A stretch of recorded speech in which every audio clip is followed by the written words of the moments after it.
আসসালামু আলাইকুম। দেশ এবং দেশের বাইরে থেকে যে যেখান থেকে আমার এই ছোট্ট ভিডিওটি দেখতে পাচ্ছেন, ভিডিওটি ভালো লাগলে একটি সাবস্ক্রাইব করে রাখবেন পরবর্তী নতুন ভিডিও দেখার জন্য। আজকে আমি আলোচনা করব 2025 সালের নতুন বছরে দেশি শিং মাছের পোনা সম্পর্কে। যারা দেশি শিং মাছের পোনা বিভিন্ন হ্যাচারি থেকে সংগ্রহ করতেছেন, অবশ্যই মা মাছটা অর্থাৎ ফেমিল মাছটা সংগ্রহ করার চেষ্টা করবেন সবসময়।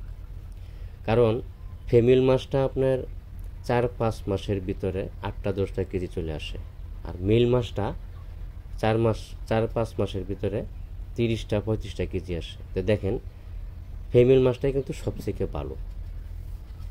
শিং মাছ চাষ করলে কিন্তু টেকনিকভাবে চাষ করলে, যে কোনো মাছ টেকনিকভাবে চাষ করলে প্রচুর লাভজনক হওয়া যায়। যেমন শিং মাছের পোনা যদি মানে যে কোনো ধরনের মাছের পোনা যদি ফার্স্ট গ্রেডিংয়ের মাছের পোনাগুলো সংগ্রহ করেন তাহলে সবথেকে ভালো হয়।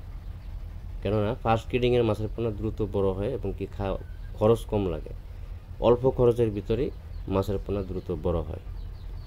পর্যাপ্ত পরিমাণ পানির প্লান্টন থাকতে হবে, অ্যামোনিয়া ঠিক থাকতে হবে, তাহলে মাছ দ্রুত বড় হবে এবং কি কম খরচের ভিতরে আপনার মাছগুলো হারভেস্ট করতে পারবেন।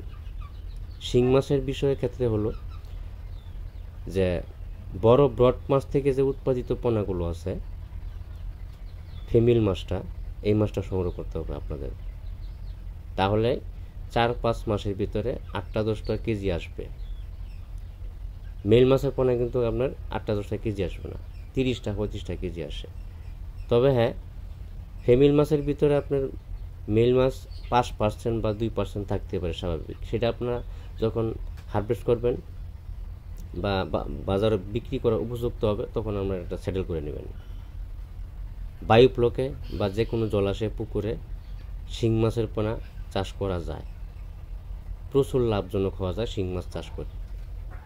শিং মাছ আহামরি খাবার লাগে না, অল্প খরচেই দ্রুত বেড়ে ওঠে।